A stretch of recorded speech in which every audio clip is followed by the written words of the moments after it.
नमस्कार, मी क्षितिजा आणि आजच्या आपल्या नवीन व्हिडिओमध्ये मी तुम्हा सगळ्यांचं मनापासून पुन्हा एकदा खूप खूप स्वागत करते। तर काल जो मी व्हिडिओ पोस्ट केला होता तर त्या व्हिडिओच्या खाली तुमचे जे कमेंट्स होते तर ते वाचल्यानंतर माझं लक्षात आलं की खरंच म्हणजे जे मी व्हिडिओज बनवते म्हणजे वेळात वेळ काढून जे मी व्हिडिओज बनवते तर ते तुमच्यासाठी खूप इन्स्पिरेशनल किंवा मोटिवेशनल असतात आणि खरंच म्हणजे तुम्हाला सुद्धा जसं मी काम करते वर्क फ्रॉम होम करते माझं घर माझं कुटुंब आणि माझं काम जे मी बॅलन्स करते आणि जे मी तुमच्यासोबत as it is raw share करते तर त्यापासून तुम्हाला सुद्धा प्रेरणा मिळते की यस आपण सुद्धा घरातून काहीतरी केलं पाहिजे आणि आपण करू शकतो। म्हणजे स्वतःवरचा जो आपला विश्वास उडलेला असतो ना तो भरपूर जणींचा पुन्हा यायला चालू होतो। तर खरंच मला त्याचं खूप छान वाटतं आणि नक्कीच तुम्ही स्वतःवरती काम करायला हवं। आपण सगळ्यांनीच स्वतःवरती काम करायला हवं आणि जितकं बेस्ट आपण करू शकतो तर तितकं बेस्ट आपल्याला करायला हवं। तर आजच्या माझ्या व्हिडिओचा मेन टॉपिक आहे की आई होणं आपली कमकुवतपणा नाही आहे तर आई होणं ही आपली ताकद आहे। तर आता खूप टेक्नॉलॉजिकली जग पुढे गेलेलं आहे, ठीक आहे। यस मला सुद्धा माहिती आहे की एक बाईची डिलिव्हरी झाल्यानंतर तिला रेस्टची गरज असते किंवा भरपूर बाकीच्या गोष्टी असतात तर त्याची गरज असते। पण आता टेक्नॉलॉजीच्या फील्डमध्ये भरपूर गोष्टी आपल्यासाठी पॉसिबल झाल्या। जसं मी तुम्हाला सांगितलं की मला माहिती होते की माझं डिलिव्हरी मे किंवा जूनमध्ये होणार आहे तर त्याच्या आधी सगळी तयारी मी 2 महिने आधी करून घेतली होती। 2 महिने सगळे माझे जी कामं असतील तर ती रिस्पेक्टिव्ह टीचर्सना असतील किंवा रिस्पेक्टिव्ह लोकांना असतील तर ती मी हँडओव्हर केली होती। म्हणजे माझी डिलिव्हरी जरी झाली तरी माझ्या ऑर्गनायझेशनमधलं कुठलंही काम जे आहे तर ते बंद होता कामा नये। तर अशा पद्धतीने मी सगळ्या गोष्टींचं नियोजन जे होतं तर ते करून ठेवलं होतं। तर भरपूर आता मी तुम्हाला तेच सांगते आपल्याकडे टेक्नॉलॉजीच्या गोष्टी ज्या आहेत तर त्याची कुठेतरी कमतरता आहे। म्हणजे आपण टेक्नॉलॉजी शिकतच नाही कारण मला येणार नाही किंवा मला भीती वाटते हे मला जमेल का तर आपल्या मनामध्ये भरपूर प्रश्न असतात। मोबाईलमध्ये जरी बघितलं तरी जो आपण फोन वापरतो ना तर भरपूर स्त्रियांना त्या फोनमधलं 20%, 30%, 50%, 70% इतक्याच गोष्टी माहिती असतात। तुमच्या मोबाईलमध्ये सुद्धा इतके छान छान फीचर्स असतात, इतके छान छान टेक्नॉलॉजिकल ॲडव्हान्स गोष्टी असतात ना की आपण त्या कधी समजून घेतच नाही। इन्स्टेड आपण एंटरटेनमेंटकडे वळतो आणि विनाकारण आपला वेळ जो आहे ना तर तो फुकट घालवून घेतो। तर ते न करता मला असं वाटतं की प्रत्येकाने जर तुम्ही लहान मुलांच्या आई असाल, जर तुम्ही बाहेर जाऊन काम करू शकत नाही तर तुम्ही टेक्नॉलॉजीच्या गोष्टी ज्या आहेत तर त्या शिकल्या पाहिजे। आय नो प्रत्येकाला येत नाही आहे, तुमचे प्रत्येकाचे एज्युकेशनल बॅकग्राऊंड्स असतील किंवा फायनान्शियल बॅकग्राऊंड्स असतील तर ह्या सगळ्या गोष्टी वेगवेगळ्या असू शकतात आपल्या सगळ्यांच्या। पण आपल्यामध्ये काहीतरी नवीन शिकायचं आहे, मला काहीतरी करायचं आहे ही भावना ज्यावेळी तुमच्यामध्ये निर्माण होते ना तरच तुम्ही काहीतरी करू शकता। म्हणजे उगाच मी करते म्हणजे ही करते म्हणून आपण करावं तर असं जर तुम्ही करणार असाल ना तर काही होणार नाही। तर ही भावना तुमच्या स्वतःमध्ये किंवा तुमच्या फॅमिलीसाठी तुमची एक रेस्पॉन्सिबिलिटी, कारण बघा आता माझं बाळ झालेलं आहे तर हे बाळ माझी रेस्पॉन्सिबिलिटी आहे, ठीक आहे। माझी इन द सेन्स माझ्या कुटुंबाची माझ्या हजबंडची दोघांची रेस्पॉन्सिबिलिटी आहे। पण मला असं वाटतं नेहमी कारण माझे हजबंडसुद्धा मला नेहमी सांगत असतात की व्हिडिओज करू नको, काम बंद कर कारण ते माझ्या काळजीपोटी बोलतात। आय नो सगळ्या गोष्टी मला माहिती असतात पण मला कुठेतरी वाटतं की येस मी थोडंसं काम केलं तर आत्ता त्याला ज्या गोष्टी मिळतात किंवा आत्ता त्याला ज्या फॅसिलिटीज मिळतात तर नक्कीच त्याच्यापेक्षा छान लाईफ मी त्याला अजून देऊ शकते। म्हणजे अजून मी एक्स्ट्रा काहीतरी करू शकते कारण शिक्षण वाईज म्हणायला गेलं तर माझं छान शिक्षण झालेलं आहे। खूप गोष्टी म्हणजे मल्टिपल गोष्टी मला माझ्या आईवडिलांनी शिकवलेल्या आहेत। आता तुम्हाला असं वाटतं ना की मल्टिपल ह्याच्यावरती मी काम करते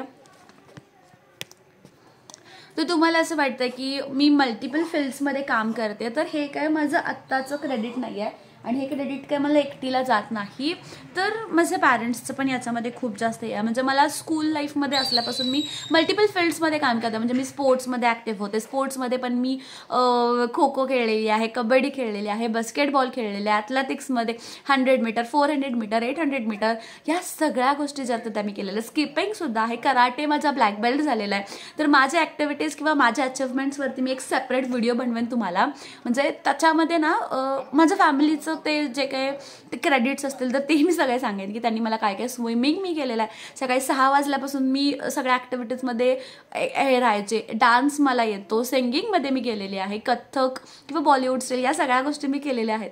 तर हे सगळं जे क्रेडिट आहे जे मी मल्टिपल ॲक्टिव्हिटीज किंवा रोल्स आता प्ले करते तर ते सगळं माझ्या पॅरेंट्सना जाते कारण त्यांनी त्यावेळेला फक्त एज्युकेशन किंवा फक्त अभ्यासावरती फोकस न करता मला ऑलराऊंडर कसं बनवता येईल किंवा प्रत्येक गोष्टीमध्ये मी ॲक्टिव्ह कशी राहीन, प्रत्येक गोष्टीमधून काहीतरी शिकायला कसं मिळेल, तर तिकडे त्यांनी थोडंसं मला फोकस केलं. तर तीच गोष्ट मी आता माझ्या मुलांच्या मध्ये जे आहे ते सगळं फॉरवर्ड करणार. आणि मला असं वाटतं की तुम्ही सुद्धा करावं.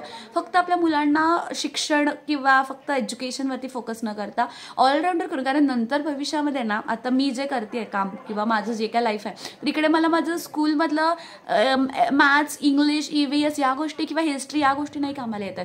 ज्या गोष्टी मी अदर ॲक्टिव्हिटीज केलेल्या आहेत ना, तर त्या मला खूप कामाला येतात. तर मी असं नाही म्हणत आहे की शिक्षण महत्त्वाचं नाही.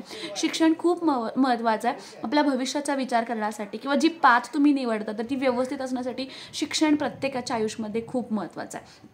तर ह्या गोष्टी म्हणजे मला एक थोडक्यात सांगायचं होतं की ज्या मी मल्टिपल फील्ड्सवरती काम करते, तर हे माझं सगळं आधीपासून झालेलं आहे. त्यामुळे मला थोडीशी मी जास्त इंथुझियास्टिक असते कुठलीही गोष्ट जी आहे ती करण्यासाठी, तर तिथून मला थोडीशी पॉवर मिळते. तर जे काही न्यू मॉम्स असतील किंवा ज्यांची मुलं मोठी असतील, तर आय थिंक तुम्ही सगळ्यात महत्त्वाची गोष्ट म्हणजे थोडंसं तुमच्या फिजिकल ॲक्टिव्हिटीजवरती लक्ष दिलं पाहिजे. म्हणजे फिजिकल एक्सरसाइज असेल, तुम्ही स्वतः जर फिट राहिलात ना, तर तुम्ही तुमच्या फॅमिलीला फिट ठेवू शकता. म्हणजे मी तुम्हाला सांगते एक सिक्रेट गोष्टी सांगते, secret in the sense secret नाही आहे, पण भरपूर लोक आता याला जज करू नका, पण मी माझं सांगते की मी सगळ्या घराला म्हणजे माझ्या पूर्ण फॅमिलीला जेवायला घालायच्या आधी भरपूर वेळेला असं होतं की मला भूक लागते, त्यामुळे मी पहिला जेवून घेते. आणि मी फिट असेल ना, तर मग मी बाकीची माझी कामं फास्ट करू शकते. कितीही वेळ मग गिरिजाला, राशीला, सगळ्यांना त्यांची सगळे नखरे झेलत मी त्यांना जेवायला घालू शकते, खायला घालू शकते, सगळ्या ॲक्टिव्हिटीज मी करू शकते. पण त्याच्यासाठी मी स्वतः फिट असणं खूप महत्त्वाचं. त्यामुळे भरपूर वेळेला मी सगळ्यांच्या आधी नाश्ता करते, सगळ्यांच्या आधी जेवते, सगळ्या गोष्टी, किंवा ॲडिशनल मला दूध लागतं, भरपूर गोष्टी ज्या असतील तर मी पहिला माझ्या फिजिकल फिटनेसवरती लक्ष देते. म्हणजे मी जर खाऊन पिऊन छान असेल ना, तर मग मी माझ्या कुटुंबाचं छान व्यवस्थित काळजी घेऊ शकते. मग मला उद्या काहीतरी झालं, मी जर सगळ्यांचा विचार केला आणि माझंच नाही केलं आणि मला उद्या काय झालं, तर मग त्या सगळ्यांचं सगळं प्रॉब्लेम होणार आहे. हे मला खूप जवळून मी बघितलेलं आहे. त्यामुळे मी सगळ्यात पहिला माझी काळजी घेते. त्याच्यानंतर सेकंड वन तुमचं मेंटल फिटनेससुद्धा महत्त्वाचं आहे. तर भरपूर जणांच्या लाईफमध्ये ना भरपूर वेगवेगळे प्रॉब्लेम्स असतात. एक नवीन आई तुम्ही झालेला असाल, मग ते बाळ रडतंय, ते बाळ उठतंय किंवा ते दमवतंय, किंवा ते शाळेला जरी जात असेल तर त्याचे होमवर्क्स असतील, किंवा घरामधले बाकीचे जे काही स्ट्रेसफुल विषय असतात, तर त्याच्यामुळे आपल्या मनावरती खूप त्याचा परिणाम होतो. आणि यस, लाईफ म्हणजे अप अँड डाऊन्स होतात प्रत्येकाच्या लाईफमध्ये. जसे चांगले दिवस येतात तसे वाईट दिवस पण येतात. मग वाईट दिवस आले की खूप स्ट्रेस येतो प्रत्येकाला. मग तो स्ट्रेस मॅनेजमेंट कसा करायचा, तर तुम्ही योगा प्रॅक्टिस करू शकताय, मेडिटेशन करू शकताय, छान तुम्ही सकाळी वॉकला जाऊ शकता, स्वतःसाठी वेळ काढू शकताय. ह्या सगळ्या गोष्टी असतात तर त्या तुमच्या मेंटल फिटनेससाठी महत्त्वाच्या आहेत. फिजिकल फिटनेस आणि मेंटल फिटनेस खूप महत्त्वाचा आहे जर तुम्हाला पुढे जायचं असेल. आणि जर म्हणजे मी जसं करते मल्टिपल फील्ड्समध्ये जर तुम्हाला उतरायचं असेल तर या गोष्टी तुम्हाला केल्याच पाहिजे. म्हणजे जरी तुम्ही एक स्त्री असाल किंवा जरी तुम्ही पुरुष असाल तरी ह्या गोष्टी तुम्हाला म्हणजे मेंटल फिटनेस आणि फिजिकल फिटनेस खूप इम्पॉर्टंट आहे जर तुम्हाला लाईफमध्ये पुढे जायचं असेल. आणि अजून एक गोष्ट मला तुम्हाला सांगायची होती, म्हणजे माझे भरपूर आता रिलेटिव्स असतील किंवा भरपूर लोक आता माझे व्हिडिओज बघतात ना, तर मला बोलतात की तू ब्रेकच नाही घेतला, बेबी झालेला आहे आणि थोडा वेळ तरी रेस्ट घे. तर आय नो सगळी लोक माझ्या चांगल्यासाठी किंवा माझ्या काळजीपोटी या सगळ्या गोष्टी बोलत असतात. बट स्टील मी जसं मी तुम्हाला मगाशी सांगितलं की बेबी झाला म्हणजे रेस्पॉन्सिबिलिटी वाढली. आणि ज्यावेळी आपण स्वतःला सांगतो की ही रेस्पॉन्सिबिलिटी तुझी पण आहे, ठीक आहे, म्हणजे माझी पण आहे, जर हे मी स्वतःला सांगते ना, तर नक्कीच मला कुठे कुठे थोडा वेळ मिळतो ना शिल्लक, तर तो मी युटिलाइज करू शकते चांगल्या प्रकारे. आणि नक्कीच जर मी माझ्या कुटुंबाला फायनान्शियली हेल्प करू शकत असेल तर मी नक्कीच करू शकते. तर मला एक बेटर बेनिफिट आहे तो म्हणजे मी वर्क फ्रॉम होम चूज केलेला आहे. आणि वर्क फ्रॉम होममुळे मला काय होतं, म्हणजे नेहमीच माझं वर्क फ्रॉम होम आहे. तर वर्क फ्रॉम होममुळे काय होतं की छान मला घराकडे पण लक्ष देता येते आणि इथे पण लक्ष देता येते. फक्त एकच गोष्ट मी जी तुम्हाला नेहमीच सांगत असते ती म्हणजे फक्त वर्क फ्रॉम होम करताय, बाळ पण सांभाळताय, तुमचं घर, तुमचं कुटुंब सांभाळताय, तुमचं करिअर सांभाळताय, तर नक्कीच तुम्हाला थोडंसं वर्क प्रेशर असेल किंवा लोड असेल तर तो नक्कीच येणार आहे. तर हा प्रेशर किंवा हे मलाच का होतंय की मीच का करू सगळ्या गोष्टी, म्हणजे मी घर पण बघू. भरपूर लोकांच्या कंडिशन्समध्ये काय होतं, कोणी हेल्प नाही करत, हजबंड असेल किंवा इन लॉज असतील किंवा पॅरेंट्स असतील तर हेल्प नाही करत. तर ते भरपूर लोक असं म्हणजे स्ट्रेसमध्ये जातात की मीच का करायचं, मीच का सगळ्या गोष्टी मॅनेज करायच्या, मीच का त्रास करून घ्यायचा. तर असं भरपूर लोकांना होतं. तर तसं न करता जर म्हणजे माझं कसं असतं की जितकं मी करू शकते ना तर तितकं मी करू शकते, जितकं क्रेडिट्स मी घेऊ शकते ना फॅमिलीमध्ये तर तितके क्रेडिट्स मी घेण्याचा प्रयत्न करते. त्यामुळे मला असं कुठे दमली आहे किंवा थकली आहे तर असं जाणवत नाही. तर येस, मी सुद्धा माझ्या लाईफमध्ये काही डिसिजन्स आता किंवा काही गोष्टी मी चेंज करणार आहे ॲज अ न्यू मॉम. तर त्या म्हणजे मी रात्री काम करायचे. तुम्हाला सगळ्यांना माहिती आहे, तुम्ही माझे जुने व्हिडिओज बघितलेले होते. तर मी रात्रीचं काम करायचे, रात्री 12 ते 3 वगैरे असं काम करायचे. तर ते मी आता कम्प्लिटली स्टॉप केलेलं आहे. इथून पुढे मी कम्प्लिटली स्टॉप करणार आहे. म्हणजे रात्री लवकर झोपे, सकाळी लवकर उठे, तर या गोष्टी मी फॉलो करणार आहे. आणि दुपारच्या वेळेमध्ये मी जे काय माझं काम असेल तर ते करणार आहे. वर्कलोड मी थोडासा कमी करते. म्हणजे रात्रीचं जे काम करून जे स्ट्रेस येते किंवा डोळ्यांना त्रास होतो मेन म्हणजे, तर त्या गोष्टी मी थोडंसं अवॉइड करणार आहे. कारण काय होतं, मोस्टली रात्री जर मी वेळाने झोपले ना तर मग सकाळी लवकर उठता होत नाही. आणि आता काय झालं आहे, आमची फॅमिली पण ग्रोथ झाली आहे छान, त्यामुळे सकाळी सगळ्यांना नाश्ता लागतो, या सगळ्या गोष्टी लागतात आणि मलाच या गोष्टी पुढे करून कराव्या लागतात खूप वेळेला म्हणजे ऑलमोस्ट 90% माझे हजबंड सकाळी उठतात आणि ब्रेकफास्ट आमच्यासाठी बनवतात. उपीट असेल किंवा पोहे असतील आमच्यासाठी बनवतात आणि मी खरंच खूप ग्रेटफुल आहे त्या गोष्टीसाठी. बट मला असं वाटतं की आता यस, मला सुद्धा त्या रिस्पॉन्सिबिलिटीज घ्यायच्यात. म्हणजे मदरहूडची जी फेज आहे ना तर ती मला पण खूप छान एन्जॉय करायचे आहे. एक हाऊस वाईफ किंवा एक होम मेकर ज्या गोष्टी करते, स्वतःचं घर छान ठेवते, तर या गोष्टीमध्ये आता मला सुद्धा खूप छान इन्व्हॉल्व्ह व्हायचं आहे. कारण मला आवड झाली आहे त्या गोष्टीची. त्यामुळे मी नक्कीच थोडा जास्त वेळ सध्या माझ्या घराकडे देण्याचा प्रयत्न करणार आहे. आणि काम तुम्हाला माहिती आहे की टेक्नॉलॉजीच्या गोष्टी घेतलेल्या आहेत, त्यामुळे बऱ्यापैकी कामं माझ्यासाठी सोपी होत आहेत. तर कमी वेळेमध्ये जास्तीत जास्त कामं कशी होतील तर या गोष्टीचा मी थोडासा अभ्यास केलेला आहे.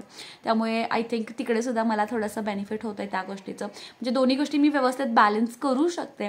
तर आय थिंक येस, जर तुम्ही सुद्धा न्यू मॉम असाल तर तुम्ही कशा प्रकारे तुमचं घर आणि हे बॅलन्स करता तर ते कॉमेंट करून मला नक्की सांगा. सोबतच तुम्हाला तुमच्या फॅमिलीमधून कोणाचा सपोर्ट मिळतो का, किंवा विदाऊट सपोर्ट तुम्ही कशा गोष्टी मॅनेज करताय तर ते सुद्धा कॉमेंट करून नक्की सांगायला विसरू नका. बेस्ट फ्री कॉमेंट्सना नक्कीच यूट्यूब मास्टर क्लास जो आहे तर तो फ्री मिळणार आहे, जो की आता जुलैमध्ये चालू होणार आहे. आणि येस, तुमचे एक्सपिरियन्सेस माझ्यासोबत शेअर करायला विसरू नका. तर हा व्हिडिओ तुम्हाला कसा वाटला, या व्हिडिओ थ्रू तुम्हाला मोटिवेशन मिळालं का, इन्स्पिरेशन मिळालं का, तर ते सुद्धा कॉमेंटमध्ये नक्की सांगा. Thank you so much for watching. Keep supporting. Bye.